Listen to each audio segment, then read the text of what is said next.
எபேசியர் புஸ்தகத்தை எடுத்துக்கலாம். 1ஆம் அதிகாரம் 13வது வசனத்தை நாம் வாசிக்கலாம். நீங்களும் உங்கள் இரட்சிப்பின் சுவிசேஷமாகிய சத்திய வசனத்தை கேட்டு விசுவாசிகள் ஆனபோது வாக்குத்தத்தம் பண்ணப்பட்ட பரிசுத்த ஆவியால் அவருக்குள் முத்திரை போடப்பட்டீர்கள். இந்த வசனம் தான் நாம் பார்த்துட்டு வருகிறோம். ஃபஸ்ட்டு எபேசியரில் ஃபஸ்ட்டு 3 அதிகாரங்கள் எதை பற்றி பேசுதுன்னா கிறிஸ்தவ உபதேசத்தை குறித்து பேசுகிறது. அதில் என்ன சொல்லுதுன்னா, கிறிஸ்துவுக்குள் எல்லாரும் எப்படி இருக்கிறோன்னா ஒன்றாக இருக்கிறோம் அப்படிலாம் பேசுது. அதுக்கப்புறம் நிறைய உபதேசங்கள்லாம் வருது. இதில் நம்ம அதை தான் பார்த்துட்ருக்கோம். முத்திரை, அதெல்லாம் ஒரு பெரிய ஒரு உபதேசம். பரிசுத்த ஆவியானவர் முத்திரை, அதுக்கப்புறம் தெரிந்து கொண்டிருக்கிறார், அதுக்கப்புறம் முன்குறித்து இருக்கிறார், அதெல்லாம் ஒரு பெரிய உபதேசம். அப்போ ஃபஸ்ட்டு 3 அதிகாரங்கள் கிறிஸ்தவ உபதேசத்தை குறித்து சொல்லுகிறது. அடுத்த 4லேருந்து 6 அதிகாரங்கள் எதை குறித்து பேசுகிறதுனா, இந்த கிறிஸ்தவ உபதேசத்தின்படி எப்படி நடந்து கொள்ளணும் அப்படின்னு பேசுது. சர்ச்சில் எப்படி இருக்கணும், பிள்ளைங்க பெற்றோருக்கு எப்படி இருக்கணும், கணவன் மனைவி எப்படி இருக்கணும், திருமண வாழ்க்கை எப்படி இருக்கணும், அதை குறிச்செல்லாம் என்ன பண்ணுதுன்னா இந்த 4லேருந்து 6ஆம் அதிகாரம் பேசுகிறது. இந்த எபேசியரில் பார்த்தீங்கன்னா 3வது வசனத்தில் அவர் என்ன பண்ணுறாருன்னா, ஆசீர்வதித்திருக்கிறார் உன்னதங்களிலே ஆவிக்குரிய சகல ஆசீர்வாதத்தினாலும் நம்மை ஆசீர்வதித்திருக்கிறார் சொல்லிட்டு, அதுக்கப்புறம் என்ன பண்ணுறாருன்னா, இந்த ஆசீர்வாதத்தில் சாம் இருக்கணும், இந்த ஆசீர்வாதத்தில் நீங்கள் எல்லாம் இருக்கணும்னு என்ன பண்ணுறாருன்னா அவர் தெரிந்து கொள்ளுகிறார்.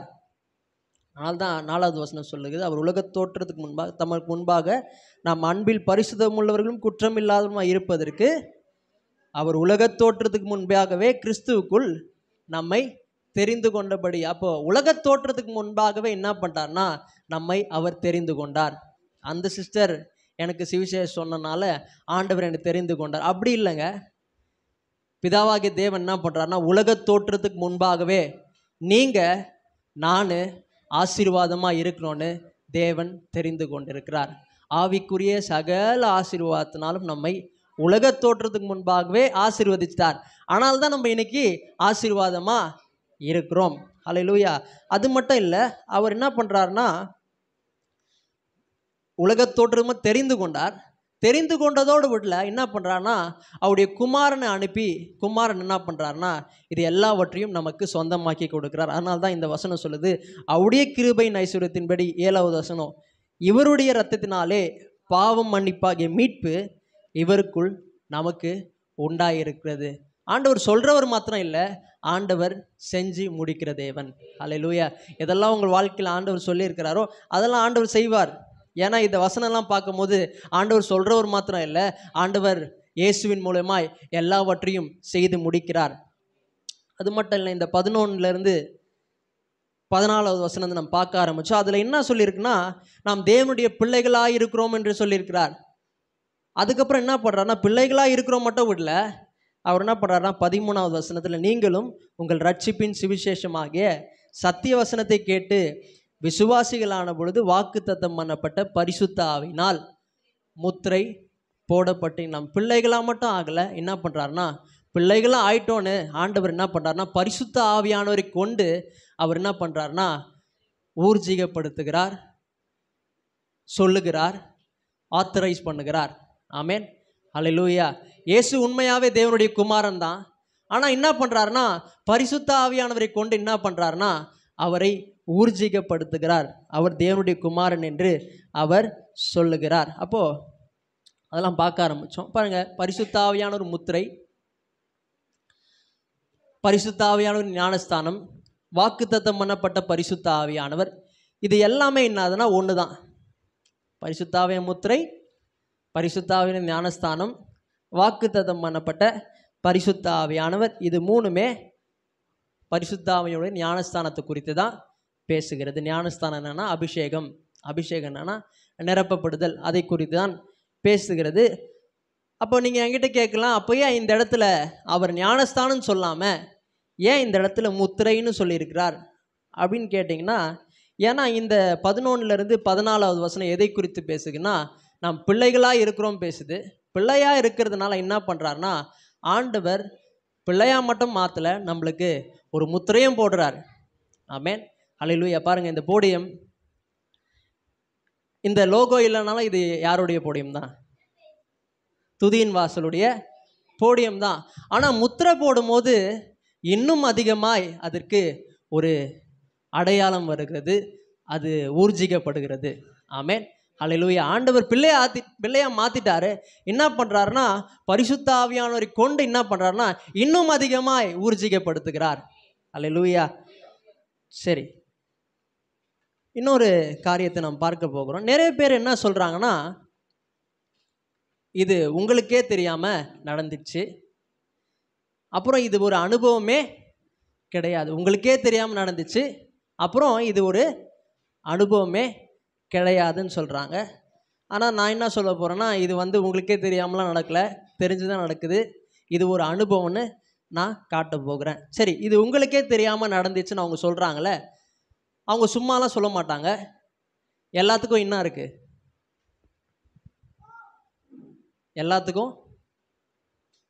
எல்லாத்துக்குமே என்ன இருக்குன்னா வசனம் இருக்குது.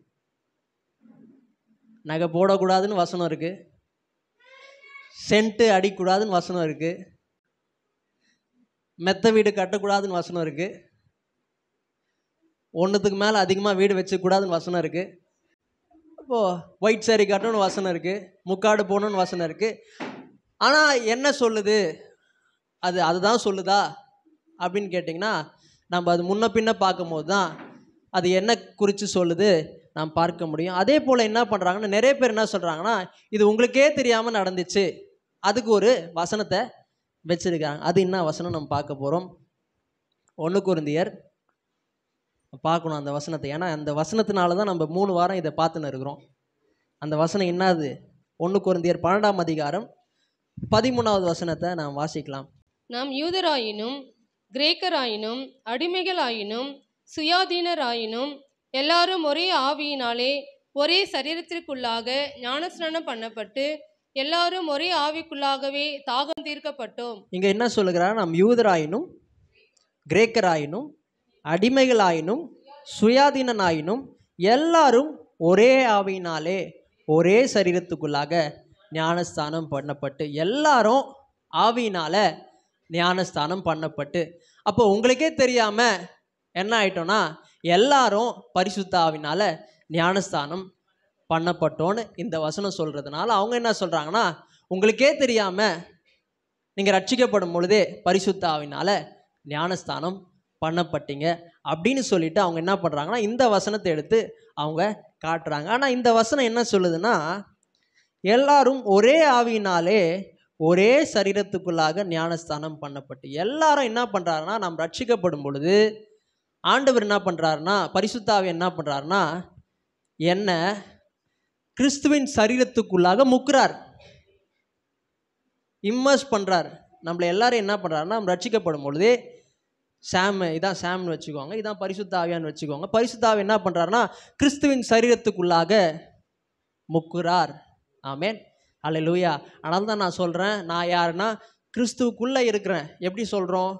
ஏன்னா பரிசுத்த ஆவி ரட்சிக்கப்படும் போது என்ன பண்ணிட்டார்னா, என்ன கிறிஸ்துவின் சரீரத்துக்குள்ளாக முக்கிட்டார். ஆமென். இன்னைக்கு கிறிஸ்து யாரு? சரீரத்துக்கு தலையா இருக்கிறார், நாம் அவருடைய அவயங்களா இருக்கிறோம். அதை தான் இந்த வசனம் சொல்லுது. எல்லாரும் ஒரே ஆவினாலே ஒரே சரீரத்துக்குள்ளாக ஞானஸ்தானம் பண்ணப்பட்டு, பரிசுத்த ஆவினால எல்லாரும் என்ன பண்றோன்னா, கிறிஸ்துவின் சரீரத்துக்குள்ளாக பரிசுத்த ஆவி என்ன பண்ணிட்டார்னா இம்மர்ஸ் பண்ணிட்டார், முக்கிட்டார். அதை குறித்து சொல்லுகிறது. பாருங்க, ஞானஸ்தானம் வந்தாலே நீங்கள் என்ன நினச்சக்கூடாதுன்னா, இது பரிசுத்த ஆவினால ஞானஸ்தானம் அப்படின்னு நினச்சக்கூடாது. ஏன்னா பைபிளில் பார்த்தீங்கன்னா மொத்தம் 22 தடவை இந்த ஞானஸ்தானம் வருகிறது. எல்லா ஞானஸ்தானமும் தண்ணி ஞானஸ்தானம் கிடையாது, எல்லா ஞானஸ்தானமும் பரிசுத்த ஆவினால ஞானஸ்தானம் கிடையாது. ஞானஸ்தானத்துக்கு வெவ்வேறு அர்த்தங்கள் இருக்கிறது. அதுக்கு நம்ம ஒரு வசனம் உதாரணத்துக்கு பார்க்கலாம். லூக்கா 12ஆம் அதிகாரம் 50வது வசனத்தை வாசிங்க. ஆகிலும் நான் முழுக வேண்டிய ஒரு ஸ்நானம் உண்டு, அது முடியும் அளவும் எவ்வளவோ நெருக்கப்படுகிறேன். இயேசு ஞானஸ்தானம் எடுத்துட்டாரா? தண்ணியில் ஞானஸ்தானம் எடுத்துட்டாரா? பரிசுத்தாவின் ஞானஸ்தானம் எடுத்துட்டாரா? அப்பயே இங்கே சொல்கிறாரு, நான் முழுக வேண்டிய ஒரு ஸ்தானம் உண்டு. இதுன்னா ஞானஸ்தானம் ஏதோ புதுசாக சொல்கிறாரு அப்படின்னு பார்த்தீங்கன்னா, அவர் எதை குறித்து சொல்கிறாருன்னா, சிலுவையில் போய் பாடுபடுகிற பாடுகளின் ஞானஸ்தானத்தை குறித்து இங்கே பேசுகிறார். ஒரு நாள் என்ன ஆக போகிறார்னா, சிலுவையில் போயிட்டு அவர் உச்சந்தலை முதல் உள்ளங்கால் வரைக்கும் அவர் பாடுபட போகிறார். அவர் என்ன பண்ண போகிறாங்கன்னா, சிலுவையில் பாடுகள்னால அவர் முக்கிய எடுக்க போகிறாங்க. இதை எங்கள் ஞானஸ்தானம் கேள்விப்பட்டிருக்கீங்களா? தண்ணி ஞானஸ்தானம் கேள்விப்பட்டிருக்கோம், பரிசுத்தா. ஆனால் பாடுகளின் ஞானஸ்தானத்தை இங்கே சொல்கிறார். உச்சந்தலை முதல் உள்ளங்கார் வரைக்கும் அவர் பாடுபட போகிறார். அது மட்டும் இல்லை, சரீரம் மட்டும் பாடுபட போகிறது இல்லை, அவருடைய ஆத்துமா பாடுபட போகிறது, அவருடைய ஆவி பாடுபட போகிறது. ஆத்துமா எப்படி பாடுபடுச்சு? கெத்செமனேல எல்லா பாவமும் அவருக்கு முன்பாக வரும் பொழுது அவர் என்ன சொல்கிறாருன்னா, பிதாவே இந்த பாத்திரம் என்னை விட்டு நீங்க கூடுமானால் இதை நீங்கும்படி செய்யும் என்று அவர் என்ன பண்ணுறாருன்னா, இரத்த வேர்வை சிந்துகிறார். அந்த ஆத்துமால அவர் பாடுபடுகிறார். அது மட்டும் இல்லை, ஆவியிலையும் பாடுபடுறார். ஆவியில் எப்படி பாடுபட்டார்? பிதாவோடு அவருக்கு தொடர்பு இருந்துச்சு பாருங்க, உறவாடி கொண்டிருந்தார், பேசி கொண்டிருந்தார், ஆவியில் பிதாவோடு தொடர்பு கொண்டிருந்தார். ஆனால் சிலுவையில் என்ன ஆச்சுன்னா, அவர் என்ன சொல்கிறாருன்னா, பிதாவே ஏன் என்னை கைவிட்டார். அப்போ அங்கேயும் சரீர பிரகாரமான பாடு மட்டும் இல்லை, ஆத்துமாலையும் பாடு, ஆவியிலையும் பாடு. அதை குறித்தான் இங்கே சொல்லுகிறார். ஆகிலும் நான் முழுக வேண்டிய ஒரு ஸ்தானம் உண்டு, அது முடியும் அளவும் எவ்வளவோ நெருக்கப்படுகிறேன். அப்போ ஞானஸ்தானம் வந்தாலே இது பரிசுத்தாவியானுடைய ஞானஸ்தானம்னு நம்ம நினைக்கக்கூடாது. ஏன்னா ஞானஸ்தானத்துக்கு வெவ்வேறு அர்த்தங்கள் இருக்கிறது. அப்போது இந்த 1 கொரிந்தியரில் 12ஆம் அதிகாரம் 13ஆம் வசனத்தில் அவங்க சொல்கிறாங்க, உங்களுக்கே தெரியாமல் ரட்சிக்கப்படும் பொழுதே நீங்கள் பரிசுத்தாவினால் ஞானஸ்தானம் பண்ணப்பட்டீங்கன்னு சொன்னால், இந்த ஞானஸ்தானம் எதை குறித்து பேசுதுன்னா, பரிசுத்தாவியான் என்ன பண்ணுறாருன்னா, நம்மை கிறிஸ்துவின் சரீரத்துக்குள்ளாக ரட்சிக்கப்படும் பொழுது முக்கிடுறாரு. அதை குறித்து இது பேசுகிறது. உங்களுக்கே தெரியாமல் நடந்துச்சு, இது ஒரு அனுபவமே கிடையாதுன்னு சொல்கிறாங்க. ஆனால் இது ஒரு அனுபவம்னு உங்களுக்கு நான் காட்ட போகிறேன். இது ஒரு அனுபவம்.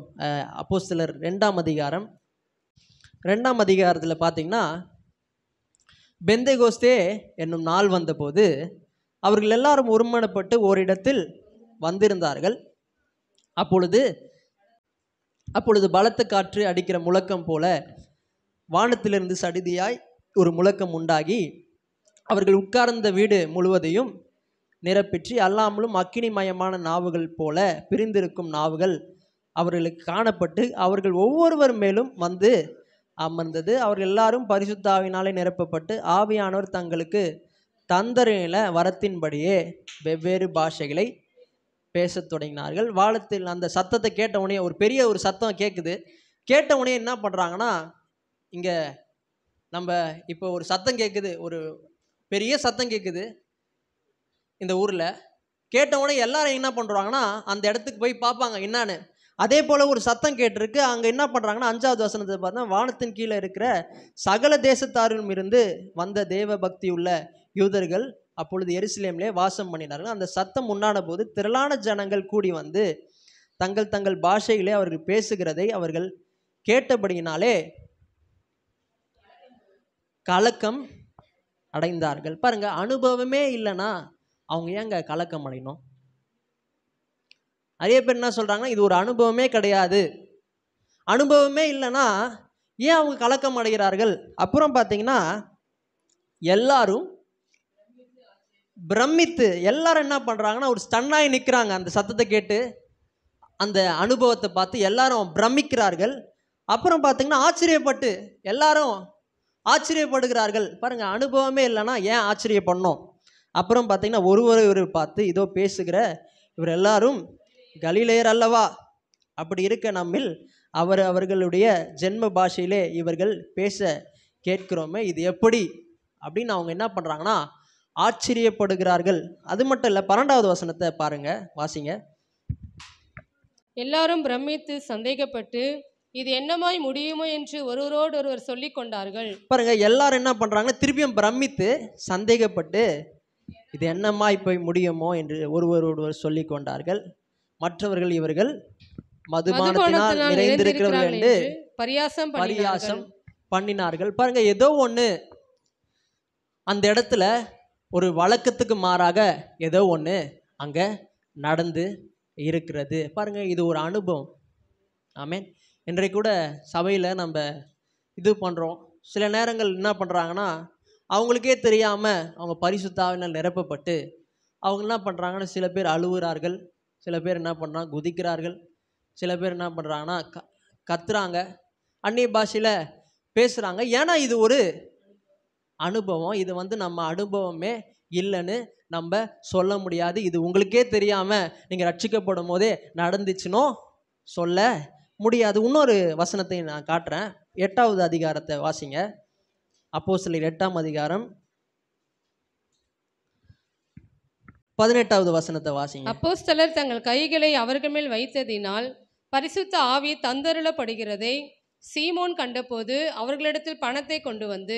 இந்த சீமோன் யாரு, எதுக்காக பணத்தை கொண்டு வரான் அப்படின்னு பார்த்தீங்கன்னா, இங்கே 12வது வசனம் பார்த்தீங்கன்னா, தேவனுடைய ராஜ்யத்துக்கும் இயேசு கிறிஸ்துனுடைய நாமத்துக்கும் ஏற்றவைகளை குறித்து பிலிப்பு பிரசங்கித்ததை அவர்கள் விசுவாசித்த போது புருஷரும் ஸ்திரீகளும் ஞானஸ்நானம் பெற்றார்கள். இங்க பார்த்தீங்கன்னா, பிலிப்பு ஒரு சின்ன ஒரு பாஸ்டர்.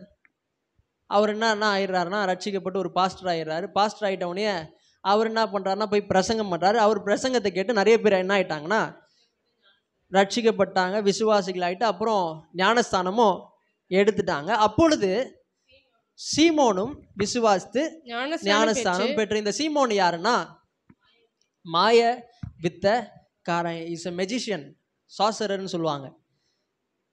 அவர் மாய வித்தக்காரன். அவன் என்ன பண்ணுறான்னா, பிலிப்பை பற்றி கொண்டு அவனால் நடந்த அடையாளங்களையும் பெரிய அற்புதங்களையும் கண்டு அவன் என்ன பண்ணுறான்னா பிரமிக்கிறான்.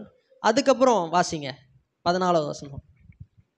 சமாரியர் தேவ வசனத்தை ஏற்றுக்கொண்டதை எருசலேமில் உள்ள அப்போஸ்தலர் கேள்விப்பட்டு பேதுருவையும் யோவானையும் அவர்களிடத்தில் அனுப்பினார்கள்.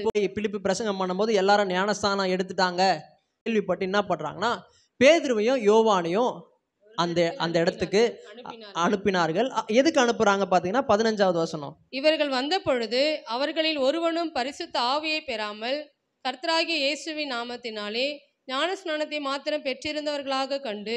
பாருங்க, இவங்க ஞானஸ்தானம் எடுத்துட்டாங்க, விசுவாசி ஞானஸ்தானம் எடுத்துட்டாங்க. ஆனா இவங்க யாரும் பரிசுத்த ஆவியானவருடைய ஞானஸ்தானத்தை இவங்க பெற்றுக்கொள்ளல. அதனால என்ன பண்றாங்கன்னா, அவர்கள் பரிசுத்த ஆவியை பெற்றுக்கொள்ளும்படி அவர்களுக்காக ஜெபம் பண்ணி, பேதுரு யோவானும் ஜெபம் பண்றாங்க. அப்புறம் 17வது வசனம், அவர்கள் மேல் கைகளை வைத்தார்கள். அப்பொழுது அவர்கள் பரிசுத்த ஆவியை பெற்றார்கள். கையை வச்ச உடனே அவங்க என்ன பண்றாங்கன்னா பரிசுத்த ஆவியானவரை பெற்றுக்கொண்டார்கள். 18வது வசனம், அப்போஸ்தலர் தங்கள் கைகளை அவர்கள் மேல் வைத்ததினால் பரிசுத்த ஆவி தந்தருளப்படுகிறதை சீமோன் கண்டபோது அவர்களிடத்தில் பணத்தை கொண்டு வந்து, நான் எவன் மேல் என் கைகளை வைக்கிறேனோ. இப்போ பாருங்க, அப்போஸ்தலர் தங்கள் கைகளை அவர்கள் மேல் வைத்ததினால் பரிசுத்த ஆவி தந்தருளப்படுகிறதை இந்த மாய வித்தக்காரன் பார்க்கறான். பார்த்தவனே என்ன பண்றான்னா, அவர்களிடத்தில் பணத்தை கொண்டு வந்து. பாருங்க, மாய வித்தக்காரன் என்ன பண்ணுவானா, நம்ம கிட்ட இருக்கிற பணத்தை அவன் புடுங்குவான். ஆனா இவன் என்ன பண்றான்னா, பணத்தை கொண்டு வந்து அவன்கிட்ட கொடுக்குறான். யார்கிட்ட? பேதுரு கிட்ட, யோவான் கிட்ட. ஏன் அவன் பணத்தை கொண்டு வந்து கொடுக்குறானா? அடுத்த வசனம் வாசிங்க. அவர்கள் மேல் நான் எவன் மேல் கைகளை வைக்கிறேனோ அவன் பரிசுத்த ஆவியை பெறத்தக்கதாக எனக்கும் இந்த அதிகாரத்தை கொடுக்க வேண்டும் என்று அவன் சொல்றான். நானும் எவன் மேல் என் கைகளை வைக்கிறானோ அவன் பரிசுத்தாவியை பெறத்தக்கதாக எனக்கும் இந்த அதிகாரத்தை கொடுக்க வேண்டும் என்று அவன் என்ன பண்றான்னா சொல்றான். பாருங்க, ஏதோ ஒன்று இருக்கு அங்க. மாய வித்தக்காரனே அட்ராக்ட் பண்ணிருக்கு. அவன் என்ன பண்ணான்னா, அதை பார்த்துட்டு எனக்கும் இந்த அதிகாரத்தை கொடுங்கன்னு சொல்லிட்டு அவன் பணத்தை எடுத்துட்டு வந்து கொடுக்குறான். பாருங்க, ஏதோ ஒரு அனுபவம் அங்க இருக்கிறது. ஆமென். அனுபவம் இல்லாமல் இந்த மாய வித்தக்காரன் காசெல்லாம் கொடுக்க மாட்டான். மாய வித்தக்காரன் நம்மக்கிட்ட இருந்து காசை வாங்குவான். ஆனால் என்ன பண்ணுறான்னா காசை எடுத்துகிட்டு போயிட்டு கொடுக்குறான். ஏன்னா இங்கே ஏதோ ஒரு அனுபவத்தை அவர்கள் பெற்று கொண்டிருக்கிறார்கள். ஆமென். இது அனுபவம்னே இல்லைன்னு நம்மளால சொல்ல முடியாது. அங்கேயும் பார்த்தீங்கன்னா பிரமிக்கிறார்கள், ஆச்சரியப்படுகிறார்கள், அப்புறம் வியக்கிறார்கள். இங்கே பார்த்தீங்கன்னா மாய வித்தக்காரன் என்ன பண்ணுறான்னா பணத்தையே எடுத்துகிட்டு வந்து கொடுக்குறான். நீங்கள் அடுத்தது 10ஆம் அதிகாரத்தில் பாருங்கள், 45வது வசனத்தை பாருங்கள். 10:45. அவர்கள் பல பாஷைகளை பேசுகிறதையும் தேவனை புகழ்கிறதையும் இங்கே பார்த்தீங்கன்னா 10வது அதிகாரத்தில் என்ன நடக்குதுன்னா, பேதுரு ஒரு சொப்பனம் வருது, ஒரு விஷன் பார்க்குறார். அதே போல் கொர்நேலியோ ஒரு விஷன் பார்க்குறார், ஒரு தரிசனத்தை பார்க்குறார். பேதுரு என்ன பண்ணுறாருன்னா எங்கே போகிறான்னா யோப்பா பட்டணத்துக்கு போகிறார். யோப்பா பட்டணத்தில் யார் இருக்கிறான்னா புறஜாதிகள் இருக்கிறார்கள். புறஜாதிகளுக்கு என்ன பண்ணுறாருன்னா பிரசங்கம் பண்ண போகிறார். புறஜாதிகளுக்கு பிரசங்கம் பண்ணும் பொழுது என்ன நடக்குதுன்னா, பிரசங்கம் பண்ணிகிட்டே இருக்கும் பொழுது இயேசு குறித்து, இயேசு உங்களுக்காக சிலுவையில் அடிக்கப்பட்டார், இயேசு உங்களுக்காக மரித்தார், பிரசங்கம் பண்ணிகிட்டே இருக்கும் பொழுது என்ன பண்ணுறாங்கன்னா 45வது வசனம் 44வது வசனத்தில் வாசிங்க. இந்த வார்த்தைகளை பேதுரு பேசி கொண்டிருக்கையில் வசனத்தை கேட்டவர்கள் யாவர் மேலும் பரிசுத்த ஆவியானவர் இறங்கினார். அந்த வசனத்தை அவன் கேட்கும் பொழுது என்ன பண்றாங்கன்னா பரிசுத்த ஆவியானவர் அவர்கள் மேல் இறங்கினார். அவர்கள் பல பாஷைகளை பேசுகிறதையும் தேவனை புகழுகிறதையும். இப்போ இதெல்லாம் நடந்த உடனே திருப்பியும் அவர் பேதுரு யோப்பா பட்டணத்தில் எங்க போறாருன்னா திருப்பியும் 11வது வசனத்துல 1வது வசனம் பாருங்க. புறஜாதியாரும் தேவ வசனத்தை ஏற்றுக்கொண்டார்கள் என்று யூதேயாவில் இருக்கிற அப்போஸ்தலரும் சகோதரரும் கேள்விப்பட்டார்கள். அடுத்த வசனம். பேதுரு எருசலேமுக்கு திரும்பி வந்தபோது விருத்த சேதனம் உள்ளவர்கள் அவனை நோக்கி, விருத்த சேதனம் இல்லாத மனுஷரிடத்தில் நீர் போய் அவர்களுடைய போஜனம் பண்ணினீர் என்று அவனுடைய வாக்குவாதம் பண்ணினார்கள். பாருங்க, இப்போ அவர் போய் சொல்றாரு. அதுக்கப்புறம் அப்போஸ்தலர் என்ன பண்ணா வாக்குவாதம் பண்றாங்க. நீ எதுக்கு புறஜாதிகளுக்கு போயிட்டு அவங்களோடு கூட நீ எப்படி சாப்பிடுவேன்னு சொல்லிட்டு என்ன பண்ணுறாங்கன்னா அவனோடு கூட வாக்குவாதம் பண்ணுகிறார்கள். பாருங்கள், ஆண்டவர் என்ன பண்ணுறான்னா போய் சகல ஜாதிகளுக்கும் சுவிசேஷத்தை பிரசங்கிங்க சொன்னாலும் இவங்க என்ன பண்ணுறாங்கன்னா சில பேருக்கிட்டலாம் அவங்க புறஜாதிக்கிட்டலாம் அவங்க போக மாட்டுறாங்க. ஏன்னா யூதர்களுக்கு என்ன அவங்க மைண்ட் செட்லாம், இந்த புறஜாதிகள் யாருன்னா நரகத்தில் அவங்கள ஆண்டவர் எப்படி வச்சுக்க போகிறாருன்னா அவங்கள கட்டையாக எரிக்கிறதுக்கு கட்டையாக வச்சுக்க போகிறாருன்னு அவங்களுக்கு ஒரு எண்ணம். ஆனால் என்ன பண்ணுறாங்கன்னா அவங்கக்கிட்ட போக மாட்டுறாங்க. அதுக்கப்புறம் என்ன சொல்கிறாருன்னா நாங்கள் போனோம், அங்கே போயிட்டு நான் இயேசு குறித்து நான் பிரசங்கம் பண்ண உடனே புறஜாதிகள் மேலே பரிசுத்தாவை வந்து புறஜாதிகள் மேலே வந்து அமர்ந்தார்னு சொல்லிட்டு அவர் சொல்லிகிட்டே இருக்கிறார். சொல்லிட்டு அப்புறம் பார்த்தீங்கன்னா 15வது வசனம் பாருங்கள். நான் பேச தொடங்கின போது பரிசுத்த ஆவியானவர் ஆதியிலே நம்மேல் இறங்கினது போலவே அவர்கள் மேலும் இறங்கினார். இங்க அவர் சொல்லுகிறார், நான் பேச தொடங்கின போது பரிசுத்த ஆவியானவர் ஆதியிலே நம்ம மேல் இறங்கினது போலவே அவர்கள் மேலும் இறங்கினார். நானும் பேச ஆரம்பித்தேன், நானும் இயேசுவை பற்றி சொல்ல ஆரம்பித்தேன், பிரசங்கம் பண்ண ஆரம்பித்தேன். பிரசங்கம் பண்ணோடைய ஆதியில் நம்ம மேலே எப்படி இறங்கினாரோ அதே போல் இந்த புறஜாதிகள் மேலும் பரிசுத்த ஆவியானவர் இறங்கினார்னு சொல்லுகிறார். பாருங்க, ஆதியில் எப்படி அனுபவிச்சாங்க, இந்த பெந்தகோஸ்தில் அவர்கள் எப்படி அவர்கள் அனுபவிச்சாங்களோ அதே போல் இந்த புறஜாதிகளும் அனுபவிச்சாங்கன்னு சொல்லிட்டு பேதுரு சொல்லுகிறார். ஏதோ ஒரு அனுபவம் அங்கே நடந்திருக்கு. ஆமென். அதனால தான் சொல்கிறேன், ஆதியில் அவர்கள் மேலே இறங்கினது போல் நம்ம அப்படி பார்த்தோம்ல, அங்கே எப்படி இறங்கினார் அப்படி பார்த்தோம்ல, அதே போலவே இந்த புறஜாதிகள் மேலேயும் அப்படின்னு அவர் சொல்லுகிறார். என்ன அனுபவம் அவர் சொல்லியிருந்தார் நல்லா இருந்திருக்கும். ஆனால் அவர் என்ன சொல்கிறாருன்னா ஆதியில் இறங்கினது போலவே இறங்கினார். அனுபவம் சொல்லாததுனால நானும் உங்ககிட்ட சொல்ல முடியாது. ஆனால் ஏதோ ஒரு அனுபவம் இருக்கிறது. ஆமென். வழக்கத்துக்கு மாறாக ஏதோ ஒன்று அங்கே நடந்து இருக்கிறது. இது ஒரு அனுபவமே இல்லைன்னு நம்மளால் சொல்லவே முடியாது. ஏன்னா பெந்தகோஸ்தே நாள்லேயும் அவங்க பிரமிக்கிறார்கள், ஆச்சரியப்படுகிறார்கள். அது மட்டும் இல்லை, கொர்நேலியு என்ன பண்ணுறான்னா அந்த மாய வித்தக்காரன் பணத்தை கொண்டு வந்து கொடுக்குறான். ஏதோ ஒரு டிஃப்ரெண்ட்டாக, ஏதோ ஒரு வியக்கத்தக்க அளவுக்கு, ஏதோ அங்கே பார்க்குற அளவுக்கு ஏதோ ஒரு அனுபவம் அங்கே நடந்து இருக்கிறது. ஆமென். அல்லேலூயா. சரி, என்ன அனுபவம் இது? என்ன அனுபவம்? இந்த அனுபவம் என்ன செய்கிறது அதையும் நம்ம பார்க்க போகிறோம். இது என்ன அனுபவம் அப்படின்னு பார்க்கறதுக்கு முன்னாடி இந்த அனுபவம் என்ன செய்கிறது அதை நம்ம பார்க்கலாம். 2 பேரும் பிரித்தா நல்லாயிருக்கும்.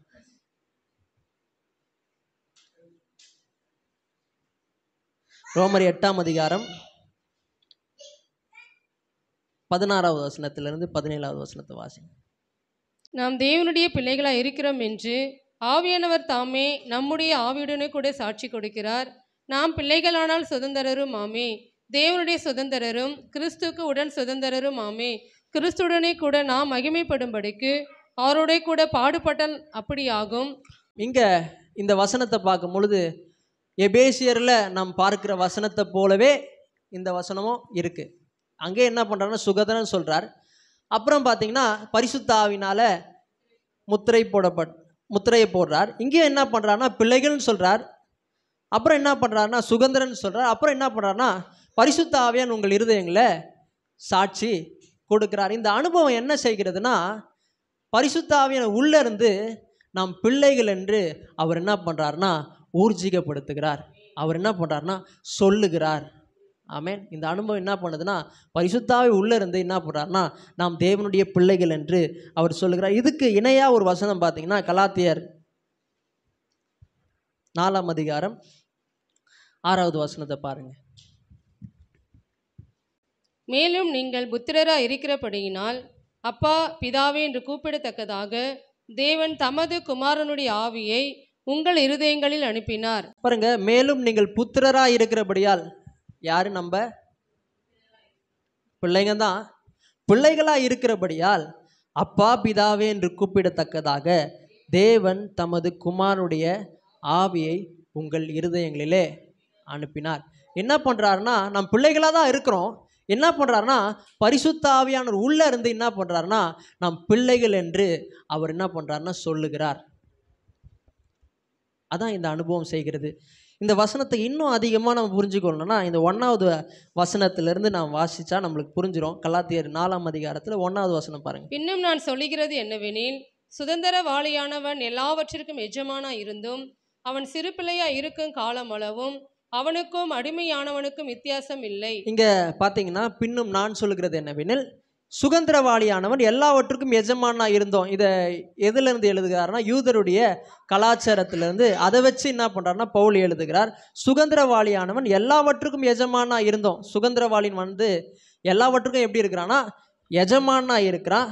அவன் சிறு பிள்ளையா இருக்கும் காலம் அளவும் அவனுக்கும் அடிமைக்கும் வித்தியாசமே இல்லை. அவன் சிறு பிள்ளையாக இருக்கிற வரைக்கும் அவனுக்கும் அடிமைக்கும் வித்தியாசம் இல்லை. அடிமை சொல்கிறான், நீ என்ன பண்ணுற, கடைக்கு போ, ஸ்கூலுக்கு போ, படி, ட்ரெஸ் சேஞ்ச் பண்ணு, குளி சொன்னால் என்ன பண்ணுறான்னா அவன் செய்கிறான். அவனுக்கும் அடிமைக்கும் வித்தியாசம் இல்லை. அதே போல் தகப்பன் குறித்த காலம் வரைக்கும் அவன் காரியக்காரருக்கும் வீட்டு விசாரணைக்காரருக்கும் கீழ்பட்டு இருக்கிறான். பாருங்க, தகப்பன் குறித்த காலம் வரைக்கும்னா யூதருடைய கலாச்சாரத்தில் என்ன பண்ணுவாங்கன்னா பையன் பெருசாகிட்ட உடனே எல்லாருக்கும் முன்னாடி என்ன பண்ணுவார்னா தகப்பன் புத்திரன் என்று என்ன பண்ணுறாருனா எல்லாருக்கும் முன்பாக அவனை அறிவிப்பாராம். அப்படியே நாமும் சிறு பிள்ளைகளாக இருந்த காலத்தில் இவ்வுலகத்தின் வழிபாடுகளுக்கு அடிமைப்பட்டவர்களாய் இருந்தோம். அதே போல் நாமும் சொல்லுகிறார். இந்த நாமும்னா யாருன்னா யூதர்களை சொல்கிறார். அப்படியே நாமும் சிறு பிள்ளைகளாக இருந்த காலத்திலே இவ்வுலக வழிபாடுகளுக்கு அடிமைப்பட்டவர்களாக இருந்தோம்.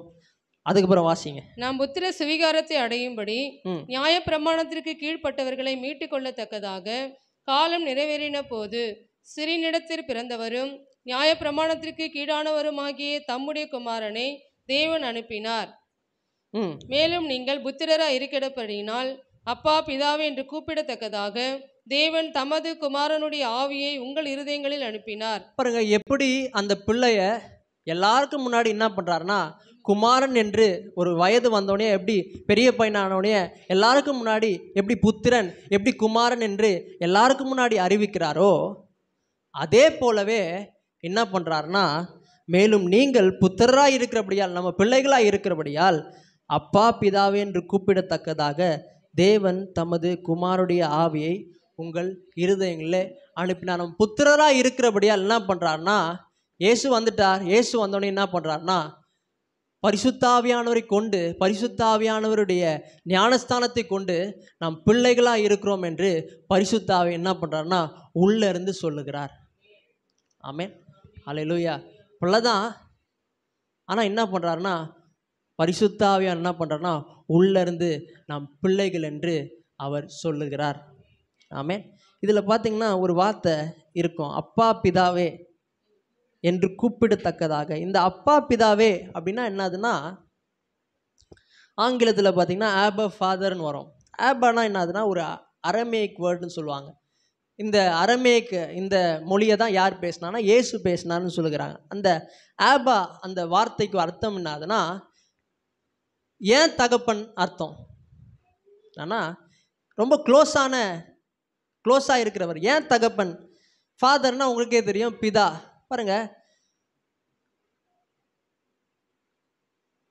அவன் புத்திர சுவிகாரத்தை அவன் பெற வரைக்கும் அவனுக்கு தெரில. அவன் எப்படி இருக்கிறான்னா ஒரு அடிமை போலவே இருக்கிறான், அடிமையாகவே அவன் நினச்சிக்கிறான். ஆனால் அவன் எப்போ புத்திர சுவிகாரத்தை அவன் பெற்றுக்கொண்டானோ அப்போ என்ன சொல்கிறான்னா அப்பா பிதாவே என்று அவன் கூப்பிடுகிறான். யூதர்களும் அந்த அடிமை போலவே தான் இருந்தாங்க. பாருங்கள், நியாயப்பிரமாணம் என்ன பண்ணுதுன்னா அவங்களை அடிமைப்படுத்தி கொண்டு இருக்கிறது. அவங்க என்ன பண்ணுறாங்கன்னா பிள்ளைகள் ஆகிட்டாங்க, இயேசுவே வந்து முடிச்சிட்டாரு. ஆனாலும் என்ன பண்ணுறாங்கன்னா அவர்கள் நியாயப்பிரமாணத்தை இன்னும் அவங்க ஃபாலோ பண்ணிகிட்டு இருக்காங்க. ஆனால் ஆண்டவர் என்ன பண்ணுறாருன்னா புத்திர சுவிகாரத்தின் ஆவியை கொடுத்து நான் உன்னை பிள்ளையாக மாற்றிட்டேன்னு என்ன பண்ணுறாருன்னா அவர் சொல்லுகிறார். ஆமென், அல்லேலூயா. பாருங்கள், நம்ம பிள்ளைகளாக மாறிட்டோம். சொல்லுங்கள், நான் பிள்ளையாக மாறிட்டேன். பிள்ளையாக மாறிட்டதுக்கு என்ன அடையாளம்னா பரிசுத்த ஆவியான என்னுடைய இதயத்தில் வந்து அவர் என்ன பண்ணுறாருன்னா நான் பிள்ளை என்று அவர் சொல்லுகிறார். ஆமென், அல்லேலூயா. இந்த வார்த்தையே என்ன பண்ணுறாருன்னா மார்க்கு 14ஆம் அதிகாரத்தில் 36வது வசனத்தில் பாருங்க, 14:36. ஓ பிதாவே, எல்லாம் உம்மாலே கூடும். இந்த பாத்திரம் என்னிடத்திலிருந்து எடுத்து போடும். ஆகிலும் என் சித்தத்தின்படி அல்ல, உம்முடைய சித்தத்தின்படி ஆக கடவது என்றார். அங்கே சொன்ன வார்த்தையை என்ன பண்ணுறாருன்னா இயேசுவை இந்த இடத்துல பயன்படுத்துகிறார். அப்பா பிதாவே. பாருங்க, அது எந்த டைம்னா இது வரைக்கும் இயேசு அந்த வார்த்தையை பயன்படுத்தினதே கிடையாது எங்கேயுமே. எல்லா இடத்துலையும் என்ன பண்ணுறாருன்னா பிதாவே தான் சொல்லியிருப்பார். ஆனால் இந்த இடத்துல என்ன பண்ணுறாருன்னா அப்பா பிதாவே என்று சொல்லுகிறார். இந்த இடம் என்ன இடம்னா கெத்செமனே, ஒரு பிரச்சனை வருகிற இடம். அந்த பாவம்லாம் அவருக்கு முன்னாடி வருது. அவர் சொல்கிறாரு அப்பா பிதாவே, எல்லாம் உம்மால கூடும். இந்த பாத்திரம் என்னை விட்டு என்னிடத்திலிருந்து எடுத்து போடும். ஆகிலும் என்னுடைய சித்தம் அல்ல, உம்முடைய சித்தமே ஆகக்கட. அந்த பாடுகளின் மத்தியில் என்ன பண்ணுறாருன்னா அந்த நெருக்கமான உறவை அவர் சொல்லுகிறார். அப்பா பிதாவே, ஏன் அப்பாவே அப்படின்னு சொல்லுகிறார். அப்போ இன்றைக்கு பரிசுத்தாவை என்ன பண்ணுறாருன்னா உள்ளே இருந்து என்ன பண்ணுறாருன்னா அவர் சொல்லுகிறார், நீ வந்து தேவனுடைய பிள்ளை, அவர் உன்னுடைய அப்பா. ஆமென், அல்லேலூயா. இந்த அனுபவம் என்ன செய்கிறதுனா நம்முடைய ஆவிக்குரிய வாழ்க்கையில் ஒரு வித்தியாசத்தை உண்டு பண்ணுகிறது. ஆமென். சாதாரணமாக இருக்கிறோம், ஆனால் இந்த அனுபவம் வந்தோடனே நம்முடைய ஆவிக்குரிய வாழ்க்கையில் ஒரு வித்தியாசம் வருகிறது. என்ன பண்ணுறோன்னா இன்னும் அதிகமாக அவர் அன்பு செலுத்துகிறோம், இன்னும் அவருக்காக அதிகமாக ஊழியம் செய்கிறோம், இன்னும் அதிகமாக அவருக்காக வாழணும் நம்ம என்ன பண்ணுறோன்னா வாஞ்சிக்கிறோம். பாருங்கள், இந்த அனுபவம் என்ன செய்கிறதுனா நம்முடைய ஆவிக்குரிய வாழ்க்கையில் ஒரு வித்தியாசத்தை உண்டு பண்ணுகிறது.